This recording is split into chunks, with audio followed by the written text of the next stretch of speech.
Have you ever worked so hard, given everything you had, only to feel like the world was pushing you down?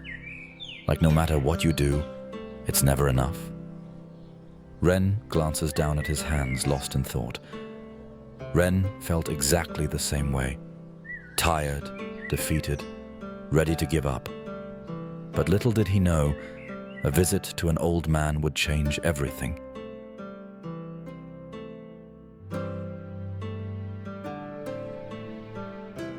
On the edge of a quiet village, nestled between rolling green hills and ancient oak trees, stood a small, weather-beaten cottage. It was the home of an old man named Kaito, a figure known throughout the village for his wisdom and calm demeanor. He wasn't a scholar or a man of great wealth, but anyone who had ever sought his counsel would leave with their heart lighter and their mind clearer. A young man named Ren, frustrated and confused by the challenges of life, decided to pay the old man a visit. Ren had heard many stories about Kaito's wisdom, but had never sought his guidance before.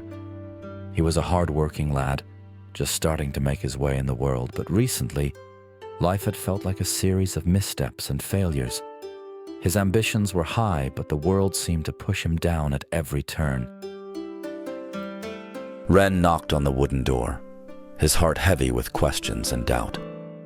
After a brief moment, the door creaked open to reveal Kaito, his eyes twinkling and a small smile playing on his lips. "Ah, young Ren," Kaito greeted warmly, as though he had been expecting him. "What brings you to my humble home?" Ren shuffled his feet nervously. "I've been struggling, Kaito," he began, "and I don't know what to do anymore. It feels like no matter how hard I try, nothing goes right. I wanted to ask for your advice." Kaito nodded and motioned for Ren to sit on a small wooden bench in front of the house.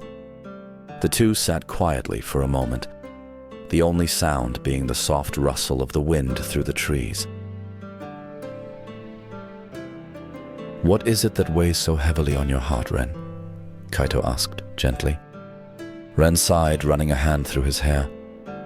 "I feel lost. I've been trying to start a business in the village, but every time I make progress, something goes wrong. A shipment gets delayed, a customer complains, or I run out of money. It's like I'm cursed. And not just with work, I feel like everything in life is against me. I try so hard, but it's never enough. I don't know what I'm doing wrong." Kaito listened carefully, nodding slowly as Ren spoke. When the young man finished, Kaito smiled softly, the kind of smile that comes from years of understanding the ebb and flow of life. "You know, Ren," he said after a moment of silence, "I once knew a young man very much like you." Ren raised an eyebrow, surprised. "You did?" Kaito chuckled. "Oh yes, he was ambitious, determined, and worked harder than most. But he too was always frustrated, always feeling like the world was conspiring against him. No matter how hard he tried, he never seemed to get ahead. He'd often ask himself, why do I struggle so much when others seem to have it easy?" Ren leaned forward, intrigued. "What happened to him?" Kaito's eyes twinkled with amusement. "Well, one day this young man came across an old farmer. The farmer was tending to his crops, but the land was rocky and barren.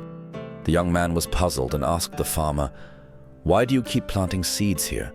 The soil is poor and it doesn't look like anything will grow.'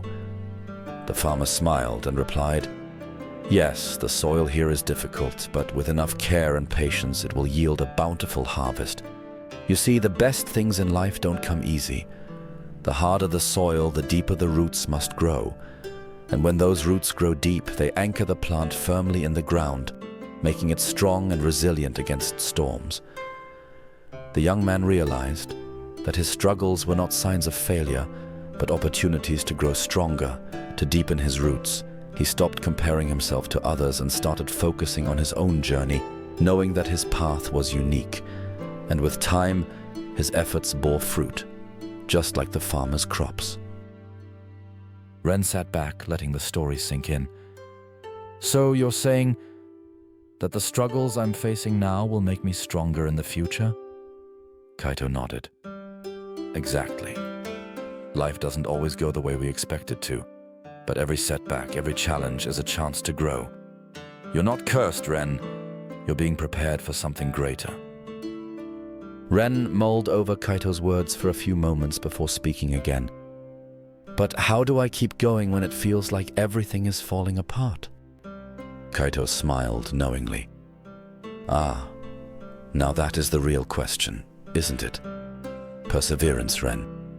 That is what will carry you through. When you feel like giving up, remember the farmer. He doesn't abandon his crops just because the land is tough. He waters them, cares for them even when there's no sign of growth, and eventually the seeds will sprout. Ren nodded slowly.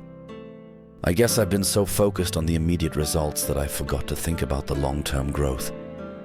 That's often the case, Kaito agreed.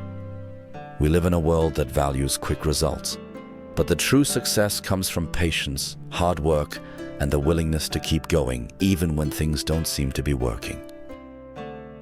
With a grateful nod, Ren stood up, feeling a sense of clarity he hadn't had in a long time. As he walked down the path away from Kaito's cottage, the young man couldn't help but notice the beauty of the world around him. The way the sunlight filtered through the trees, the sound of birds singing in the distance. The journey ahead would still be tough, but now he was ready for it. His roots were growing deeper, and one day he knew he'd reap the rewards of his perseverance.